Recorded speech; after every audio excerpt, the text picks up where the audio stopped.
Militer Rusia dan Ukraina memperbarui informasi terbaru dari garis depan tanggal 18 Maret tahun 2023. Juru bicara Kemenhan Rusia Letnan Jenderal Igor Konashenkov melansir terjadi kontak senjata di sejumlah wilayah. Di arah Krasny Liman, penerbangan operasional taktis, artileri dan sistem penyembur api berat kelompok pasukan, Center, Rusia menetralkan unit-unit angkatan bersenjata Ukraina AFU di dekat Nevskoye, Chervonaya Dibrova, Republik Rakyat Lugansk Yampolovka dan Grigorovka, Republik Rakyat Donetsk.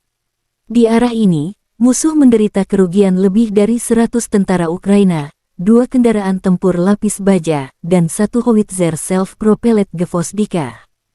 Sistem pertahanan udara Rusia mencegat 15 proyektil HIMARS, Smerch, dan Uragan dalam sehari.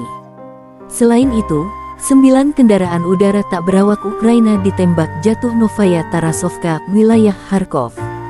Secara total, Letjen Igor Konashenkov melansir 402 jet tempur angkatan bersenjata Ukraina, 221 helikopter, 3.457 kendaraan udara tak berawak dihancurkan. Termasuk 414 sistem rudal anti pesawat, 8.330 tank dan kendaraan tempur lapis baja lainnya, 1.066 kendaraan tempur yang dilengkapi dengan MLRS, 4.381 senjata artileri lapangan dan mortir, serta 8.996 unit peralatan militer khusus dihancurkan selama operasi militer khusus.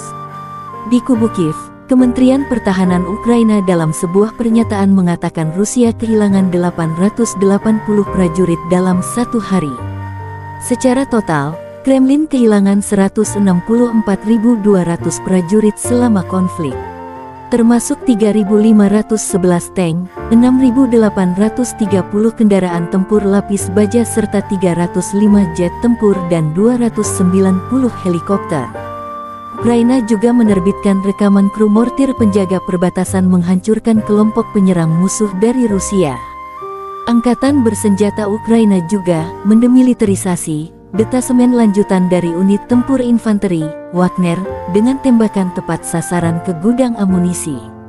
Presiden Ukraina Volodymyr Zelensky menegaskan akan mempertahankan Bakhmut dari serangan penjajah Rusia. Konflik Rusia dan Ukraina memasuki hari 388, belum ada tanda-tanda perdamaian. Terima kasih sudah nonton, jangan lupa like, subscribe, dan share ya!